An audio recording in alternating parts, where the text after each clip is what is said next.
Assalomu alaykum, kanalimizga xush kelibsiz. Diqqat, ogoh bo'ling. Toshkentda 4 kishini hajga jo'natish uchun $23,600 olgan shaxs ushlandi. Toshkent shahrida o'zining jinoiy sheriklari bilan til biriktirgan shaxs mijozlar bilan telefon orqali gaplashib, ularni haj safariga yuborishini ma'lum qilgan.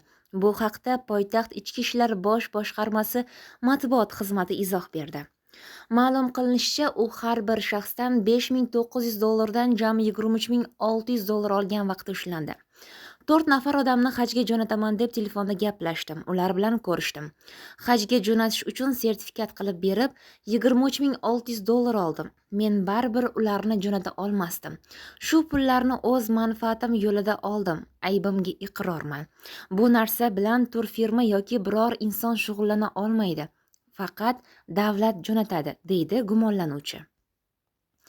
Mazkur holat yuzasidan unga nisbatan Jinoyat kodeksining 168-moddasi bilan jinoyat ishi qo'zg'atildi. Tergov davomida fuqaro ayblanuvchi tariqasida jalb qilinib, qamoqqa olish ehtiyot chorasi qo'llanilgan.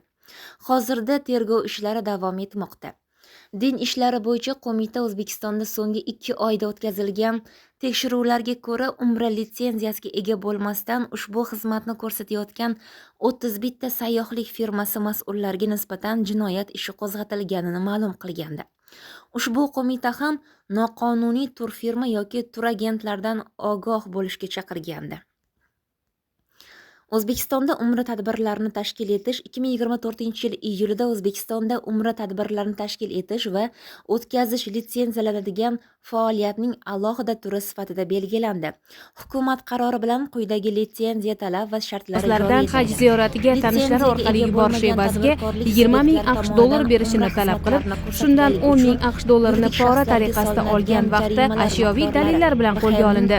2 nafar shaxsni hajga jo'natish maqsadida $10,000 dan Bizda hozircha shular. kelishgan holatda pul olayotgan vaqtimda ichki ishlar xodimlari tomonidan salomat bo'ling.